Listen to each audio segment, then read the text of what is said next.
எனக்கு தெரியும், நீ என்னை 3 மாடிக்கு தூக்கும் போதே பொத்தட்டுன்னு கீழே போடுவேன். இன்னும் உலக அனுபவம் பத்தலையே உனக்கு. சொல்லி கொடுங்க. ரோமக்கட்டு அதிகமாக இருக்க பெண்கள்கிட்ட தான் உணர்ச்சி அதிகமாக இருக்குமா? ரோமக்கட்டா காமக்கட்டான்னா? ஒரு பெண்ணுக்கு முடி அதிகமா இருந்தா உணர்ச்சிகள் அதிகமா இருக்குமா?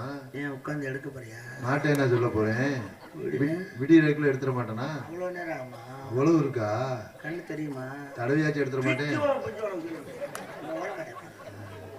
ஏங்க உங்களை எல்லாம் எவன் ஒருத்தன் தொட்டு தாலி கட்டுறானோ அவன் கிறண்ட கால் இழுத்து சாக வேண்டியதான். சாகட்டு செய்ய முடியாத நாய் என்ன மயிருக்கு வரேன் செருப்பு கொண்டு அடிக்காம கேட்டா எனக்கு அத்தனை டிசைன் தெரியும், இத்தனை டிசைன் தெரியும், 64 டைப்ல புடுங்குவேன், நக்குவேன், முட்டைப்பையில வந்து தண்ணியை போட்டு குப்புறப்படுத்துக்கிறாங்க. நானும் எத்தனை நாளைக்கு தான் பொறுமையா இருக்கிறது? நானும் ஒரு பொண்ணு தானே, எனக்கு அந்த ஆசை பாசம் இருக்காதா? தினம் நாளைக்கு பார்க்கலான்னு படுத்துக்கிறாங்க. நான் என்னைக்கு